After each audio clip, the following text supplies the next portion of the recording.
Oke. Assalamualaikum warahmatullahi wabarakatuh. Selamat pagi semuanya. Eh, Minggu ini kita sudah masuk pertemuan 6 ya. Eh, untuk kelas pengganti maupun yang kelas tidak tergantikan. Jadi minggu ini masuk ke pertemuan 6 masih pembahasan materi ya. Dan materinya itu masih melanjutkan materi yang kemarin ya. Sebenarnya ada beberapa hal yang mungkin eh, nanti tidak dibahas secara detail banget ya. Kemarin kan sudah lengkap semua ya, ada 10 poin materi yang sudah saya bahas dan hari ini tinggal melanjutkan beberapa eh, poin saja. Ya, masih melengkapi ya. Sebenarnya tidak ada penambahan, hanya melengkapi materi yang sudah saya sampaikan kemarin. Nah, untuk eh, minggu depan itu masih satu pertemuan lagi ya. Jadi minggu depan itu nanti akan saya berikan kuis. Jadi kalau bisa nanti hadir semua ya, karena itu nanti kuis masuk ke nilai tugas. Nah, untuk hari ini atau minggu ini adalah minggu ke-6 itu masih pembahasan materi dan materinya itu masih eh, melanjutkan materi yang kemarin hanya saja tidak sedetail kemarin ya. Kemarin itu kan sudah 10 poin yang saya bahas. Nah, untuk materi yang akan saya sampaikan hari ini itu melengkapi dari materi yang sudah saya sampaikan minggu kemarin di minggu pertemuan 5. Oke, untuk mempersingkat durasi videonya, materi videonya, saya langsung pembahasan ke materi saja. Oke, materi hari ini masih melengkapi ya untuk input dan output, di mana kemarin sudah saya sampaikan bahwa tiga komponen komputer ya yang berperan untuk input dan output itu ada beberapa.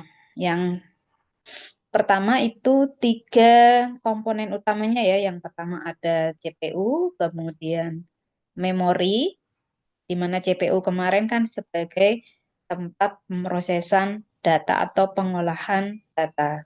Setelah data diolah, kemudian data akan disimpan di memori. Nah, untuk peralatan input dan outputnya pun kemarin sudah saya berikan lengkap ya. Tidak hanya satu, contohnya kemarin itu banyak sekali. Nah, bagi kalian yang mungkin menyimak materi videonya ya akan tahu. Tapi bagi kalian yang tidak menyimak videonya, ya mungkin eh, hanya bisa membaca dari slide yang sudah disediakan. Oke, next. Modul kemarin juga sudah ya, sudah saya bahas. Jadi saya review kembali sedikit ya. Kemarin juga sudah saya bahas lengkap bahwa modul ini adalah merupakan eh, peralatan antarmuka interface atau interface bagi sistem bus atau switch ya sentral dan nanti fungsinya adalah mengontrol satu atau lebih perangkat virtual ya. Nah, modul I/O ini tidak hanya sekedar modul penghubung, tetapi sebagai sebuah alat ya yang nanti berisi logika dalam melakukan fungsi komunikasi antara periperal ya, dan bus-bus komputer. Kemudian selanjutnya ada interrupt driven ya. Nah, masalah yang dijumpai dalam I/O terprogram itu adalah apa? Sebenarnya masalahnya itu apa sih? Masalahnya adalah bahwa CPU itu harus menunggu modul I/O ya, input output yang diinginkan agar siap ya, baik untuk menerima maupun untuk mengirimkan data dalam waktu yang relatif lama. Nah, pada saat menunggu CPU itu nanti harus berulang-ulang menanyakan status modul I/O-nya. Nah, akibatnya apa? Akibatnya nanti tingkat kinerja sistem itu secara keseluruhan ya menurun sangat drastis ya. Karena apa tadi? Hal tadi ya. Hal tersebut di atas tadi. Nah, di sini ada solusinya. Solusinya apa sih? Ya, ketika CPU mengeluarkan perintah IO ke modul ya, dan kemudian mengerjakan perintah lainnya. Itu solusinya. Selanjutnya nanti ketika sudah mengerjakan perintah lainnya, selanjutnya nanti modul IO akan menginstruksi CPU untuk meminta layanan ketika modul telah siap ya untuk share data dengan CPU. Nah, selanjutnya nanti CPU akan mengeksekusi pengiriman data yang dikirim tadi ya atau data yang diterima dari modul tadi seperti sebelumnya ya dan dilanjutkan dengan menyelesaikan proses sebelumnya. Nah, untuk tekniknya itu nanti ada beberapa, ada 4 ya untuk teknik interrupt ini. Yang pertama ada multiple interrupt lines ya. Terus kemudian yang kedua ada software pool, ada yang ketiga ada daisy chain, kemudian yang keempat ada arbitrasi bus. Oke, yang untuk yang pertama dulu yaitu multiple interrupt lanes ya. Nah, ini merupakan sebuah teknik yang paling sederhana ya. Kemudian menggunakan saluran interupsi berjumlah banyak.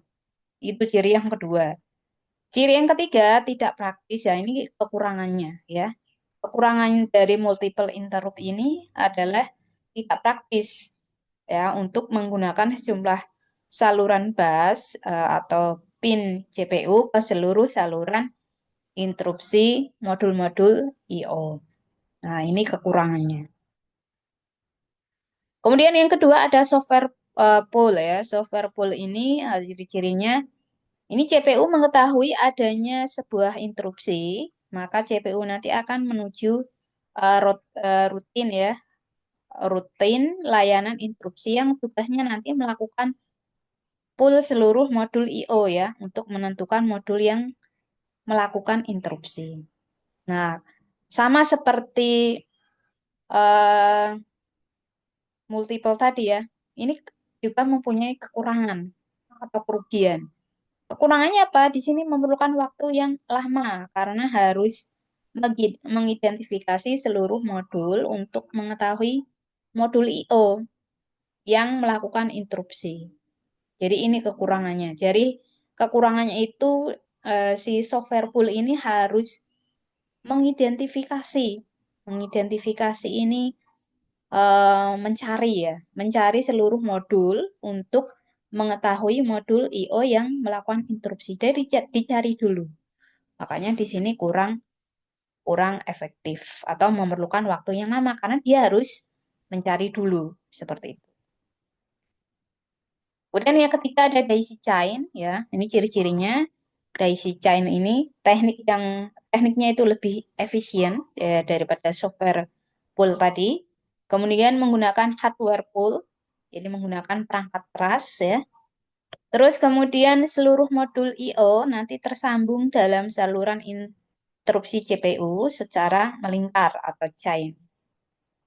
Terus kemudian apabila ada permintaan interupsi, maka CPU ini akan menjalankan sinyal acknowledge ya, acknowledge yang berjalan pada saluran interupsi sampai menjumpai modul I/O yang mengirimkan interupsi. Nah, ini daisy chain. Dan yang terakhir ada arbitrasi bus ya. Ciri-cirinya di sini modul I/O nanti memperoleh kontrol bus sebelum modul ini menggunakan saluran permintaan interupsi. Kemudian hanya akan terdapat sebuah modul I/O yang dapat melakukan interupsi. Nah, itu ya beberapa dari modul I/O. Selanjutnya, materi selanjutnya mengenai pengontrol interrupt Intel ya. Di sini Intelnya tipe 8259A. Nah, ciri-cirinya apa? Ciri-cirinya Intel mengeluarkan chip ya 8259A. Nah, sebagai interrupter ya pada microprosesor Intel 8086. Kemudian manajemen instruksi modul-modul I/O ya. Jadi memanajemen atau mengelola ya. Mengelola perintah-perintah dari modul-modul I/O. Kemudian di sini juga untuk pengontrol Intel ini nanti ada chip ya. Jadi chipnya ini dapat diprogram. Nah, jadi chip yang ada di Intel ini nanti dapat diprogram untuk menentukan prioritas modul I/O-nya yang lebih dulu ditangani CPU apabila ada permintaan instruksi yang bersamaan.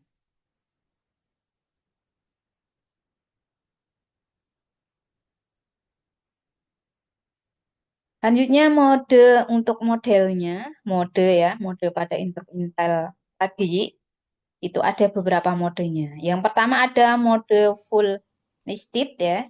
Model full nested ini em, merupakan permintaan instruksi dengan prioritas mulai 0 hingga 7.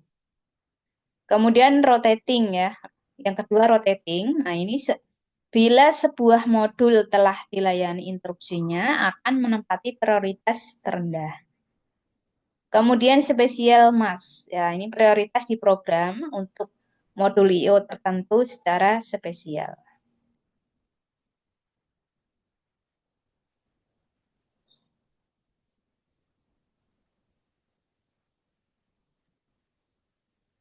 Selanjutnya modul I/O PPI ya 8255. Nah, ini ciri-cirinya bagian kanan dari blok diagram Intel ya 8255A. Nah, ini terdapat nanti 24 saluran antarmuka luar. Kemudian antarmuka luar ini nanti ada 8 bit port A, 8 bit port B ya, 8 bit port CA, dan 4 bit port CB. Kemudian modul PPI ini nanti saluran modulnya itu dapat diprogram dari microprosesor ya 8086 dengan menggunakan register kontrol ya untuk menentukan bermacam-macam mode operasi dan konfigurasinya.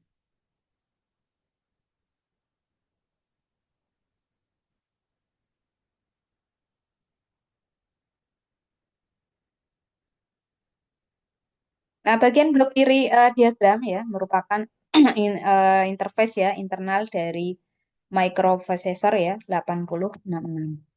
Ini nanti terdiri dari 8 bus data dua arah, bus alamat, kemudian bus kontrol yang terdiri dari saluran chip select, read atau baca, write atau baca tulis ya, baca tulis, kemudian reset ya, diatur kembali atau diatur ulang. Nah, pengaturan mode operasi ini nanti pada register kontrol dilakukan oleh microprosesor. Mode 0 itu nanti ketika port berfungsi sebagai 3 port I/O 8 bits. Kalau mode lain dapat port A ya dan port B. Nah, itu sebagai port I/O 8 bit. Ya, sedangkan port C-nya itu nanti sebagai pengontrol saluran port A dan B. Oke, itu mengenai modul-modul I/O ya, berupa rincian Intel mikroprosesornya. Kemudian selanjutnya kemarin juga sudah saya sampaikan ya, saya bahas mengenai direct memory access. Nah, sini saya tambahkan sedikit ya mengenai kelemahan dari direct memory access atau DMA. Nah, ini kelemahan I/O terprogram dan interrupt driven itu apa saja?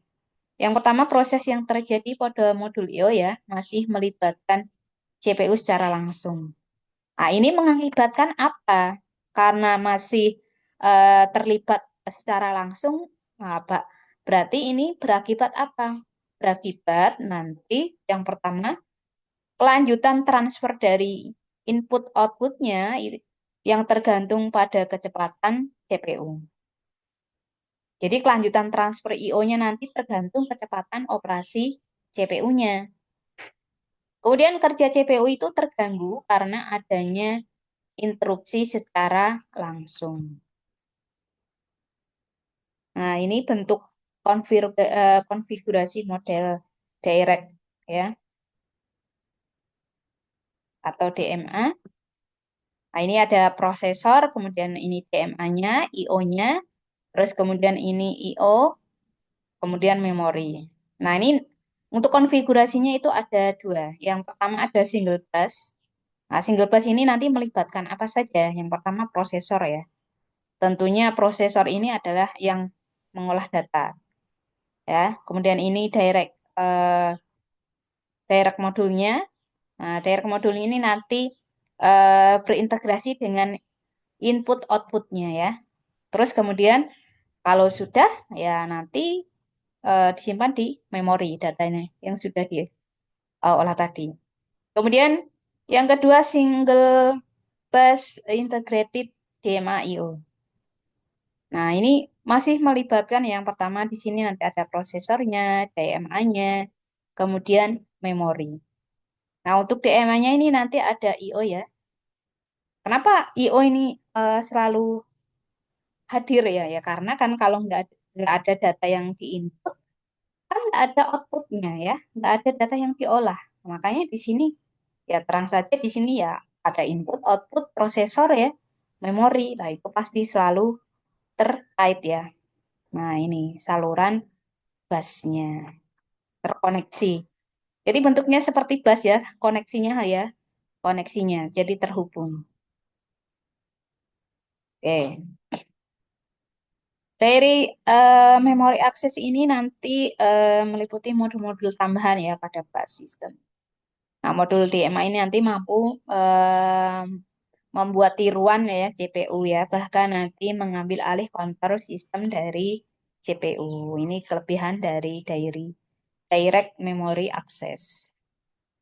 Nah, untuk prinsip kerjanya gimana? Prinsip kerjanya itu yang pertama, pada saat CPU ingin membaca atau menulis blok data, ya CPU mengeluarkan perintah ke modul DMA dengan mengirimkan informasi berikut.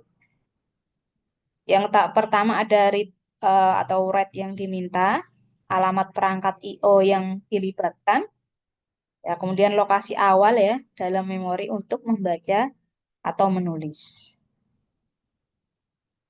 Kemudian yang kedua, CPU melanjutkan pekerjaan lainnya. Selanjutnya yang ketiga, CPU telah mendelegasikan pada modul DMA, mendelegasi, mendelegasikan ini menyampaikan ya, mengirimkan. Jadi mendelegasikan itu mengirimkan, menyampaikan kepada modul direct memory access dan modul ini akan menjalankan tugasnya. Itu ya. Jadi bahasanya kok mendelegasikan. Jadi mendelegasikan ini kalau di eh, maksudnya pakai kosonan bahasa kata lain yaitu mengirimkan ya, mengirimkan ya, mengirimkan. Jadi telah mengirimkan kepada modul tema. Telah dikirim ya datanya. Nah, ini sistem kerjanya. Kemudian modul yang keempat ya, cara kerja yang keempat, modul DMA ini nanti memindahkan seluruh blok data, word per word ya, secara langsung ke memori. Jadi data yang diinput ya, yang kita inputkan di Word, di Excel ya, ataupun di eh, aplikasi yang lainnya, nanti secara langsung eh, akan dipindahkan ya ke memori. Tentunya setelah diolah dulu di CPU. Nah, yang kelima, cara kerja yang kelima ketika pemindahan ini selesai, ya, ketika pemindahannya selesai, nanti modul DMA ini akan mengirimkan signal interrupt ya ke CPU. Sehingga CPU ini nanti hanya akan dilibatkan pada awal dan akhir saja. Nah, kemudian CPU dapat menjalankan proses lainnya tanpa banyak terganggu dengan interupsi. Nah, ini model kerjanya seperti ini. Di data yang diinputkan ya, data yang diinputkan nanti diolah di CPU, kemudian setelah dari CPU nanti disimpan sementara di register ya. Nah, setelah itu nanti lanjut ke memori utama.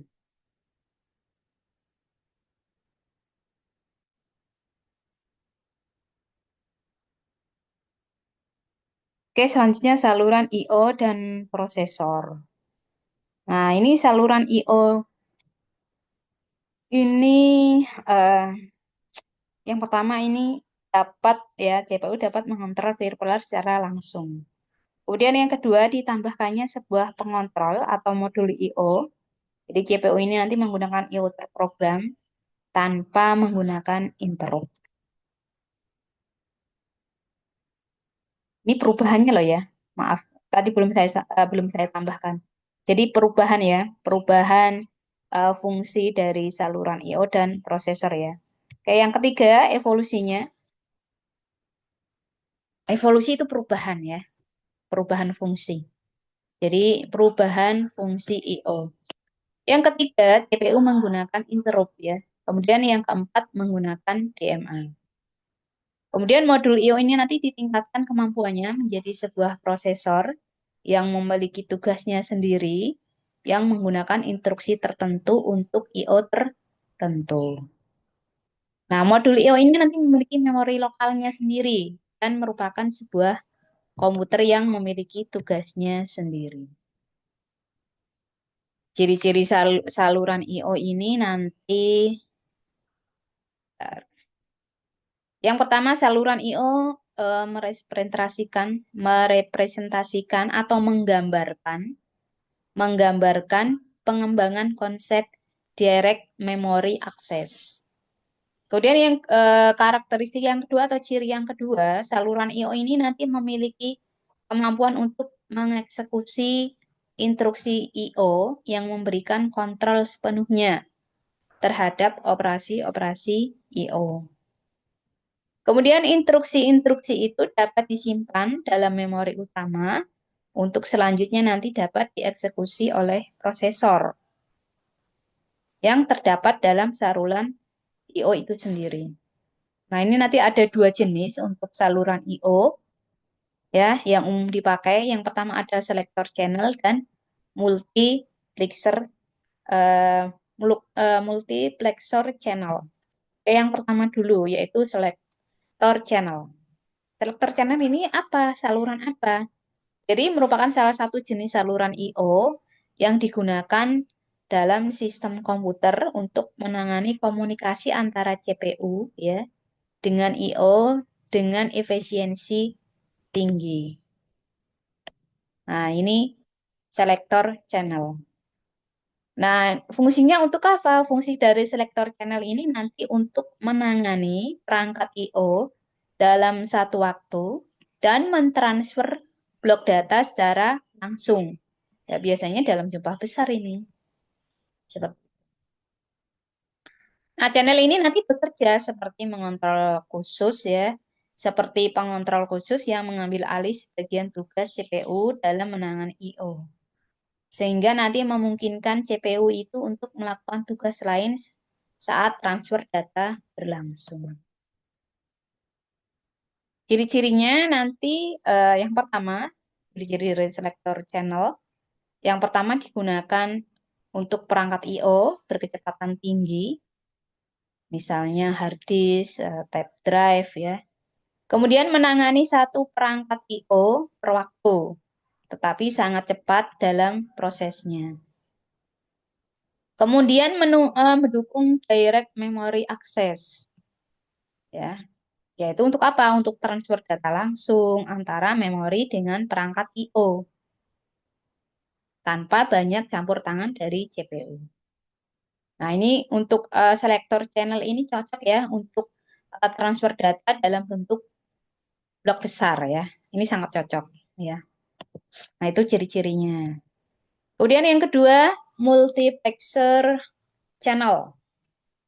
Apa ini multiplexer channel? Yaitu sebuah saluran I/O yang dirancang untuk menangani beberapa perangkat I/O secara bersamaan. Nah, kalau tadi dengan saat kecepatan tinggi, tapi kalau ini untuk kecepatan yang lebih rendah. Oke. Nah, untuk multiplexer channel ini berbeda dengan selektor channel tadi, ya. Yang dimana kalau selektor channel tadi fokusnya pada satu perangkat saja dalam satu waktu. Tapi kalau multi, namanya saja multi ya. Multi itu lebih dari satu. Nah, kalau untuk multiplexer ini memungkinkan beberapa perangkat I/O berbagi satu channel dengan cara membagi waktu penggunaan waktunya. Ya, ini lebih efisien ya, seperti itu. Ciri-cirinya dapat melayani beberapa perangkat secara bersamaan. Kemudian sangat ideal untuk ya, sangat bagus ya untuk perangkat I/O berkecepatan rendah ya seperti terminal, keyboard ya, printer ataupun kartu pembaca. Kemudian memungkinkan pemanfaatan channel yang lebih optimal untuk perangkat yang tidak selalu aktif. Nah, ini ciri-ciri dari multiplexer channel. Nah, perbedaannya apa antara selektor eh, tadi dengan multiplexer? Perbedaannya eh, di sini ada empat ya, bisa dikategorikan dari empat ya. Sorry, dari tiga eh, jumlah, mulai dari jumlahnya, kecepatannya, kemudian modenya. Nah, yang pertama dulu untuk selektor channel. Nah, jumlahnya berapa nih? Satu per waktu. Kecepatannya tadi sudah kita lihat ya, kecepatannya tinggi. Kemudian cocok untuk blok yang besar. Kalau multi tadi kan namanya multi. Kalau multi itu banyak ya. Jadi banyak bersamaan. Kecepatannya rendah sedang. Nah, modenya itu ada byte ya, per byte, kemudian sorry, byte per byte atau blok kecil. Nah, ini perbedaan antara selektor channel dan multiplexer channel. Selanjutnya, perangkat eksternal kemarin sudah dibahas ya. Perlu dibahas lagi? Oke, nggak dibahas tapi review sedikit ya. Kemarin kan sudah saya bahas ya, perangkat eksternal itu kemarin apa saja, fungsinya apa saja, sudah semua ya. Perangkat eksternal ini disebut juga ya sebagai peripheral ya. Ada perangkat pengendalinya yaitu modul I/O ya. Nanti memiliki nilai apabila bisa berinteraksi dengan lingkungan luar ya atau dunia luar. Kemudian tidak akan berfungsi apabila tidak dapat berinteraksi dengan dunia luar. Ya, apabila nanti tidak ada keyboard, ya tidak ada monitor, ataupun keyboard dan monitor itu nanti tergolong dalam perangkat eksternal komputer. Ya memang ini bisa kita lihat ya, makanya disebut sebagai bukan hanya dari segi fungsinya saja, tapi dari segi fisiknya pun letaknya kan di luar. Seperti Nah, jenis-jenisnya yang pertama ada paralel ya. Nah, paralel ini sejajar ya.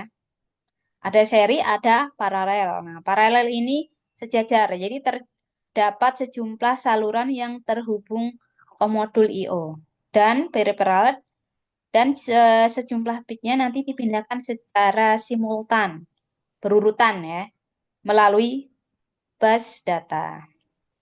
Kemudian yang kedua seri atau serial ya. Ini hanya terdapat saluran yang digunakan untuk mentransmisikan data dan bit-bit harus ditransmisikan satu persatu. Nah, paralel ini umumnya nanti digunakan untuk peripheral berkecepatan tinggi seperti pita dan disk. Nah, serial umum ini nanti serial nih, ya. Serial ini umumnya nanti digunakan untuk printer dan terminal, ya. Nih, serial. Umumnya digunakan untuk printer dan terminal. Selanjutnya konfigurasi point to point dan multi point.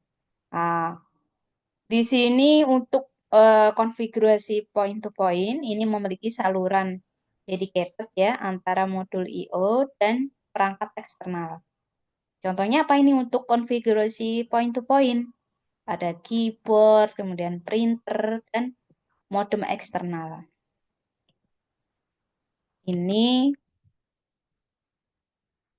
konfigurasi point to point. Kemudian konfigurasi multi point. Nah, konfigurasi multi point ini nanti digunakan untuk mendukung perangkat penyimpanan berukuran besar ya, seperti disk dan pita, serta multimedia seperti CD-ROM, video maupun audio.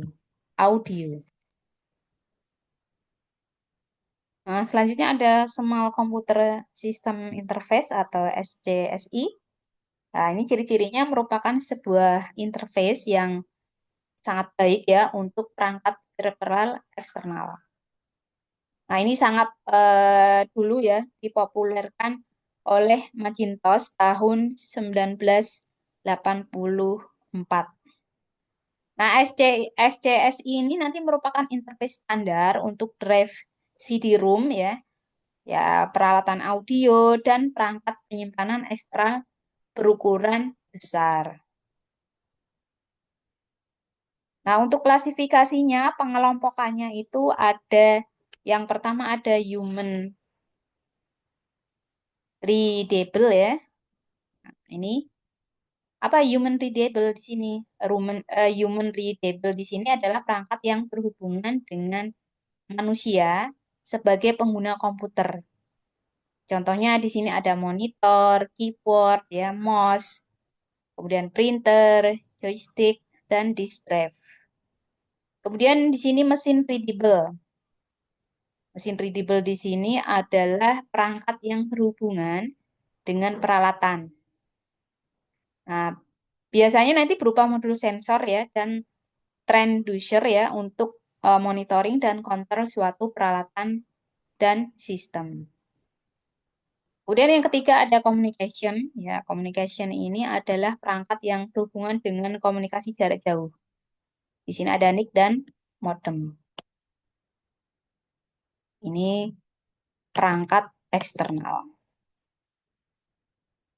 Nah, ini tadi secara umum ya. Kemudian ada pengelompokan berdasarkan arah data. Nah, kalau berdasarkan arah data itu nanti ada perangkat output, perangkat input ya, kombinasi output input. Nah, ini contohnya untuk output. Nah, ini ada monitor, proyektor, printer. Ini saya ulang lagi ya, kemarin kan sudah ya minggu kemarin ya. Minggu kemarin sudah saya bahas, nggak apa-apa ya saya review kembali kan ya materinya kan memang pendalaman ya, pendalaman dari materi yang kemarin atau mereview ya. Pendalaman dan sedikit mereview. Kemudian untuk perangkat inputnya di sini ada keyboard, mouse, dan joystick ya.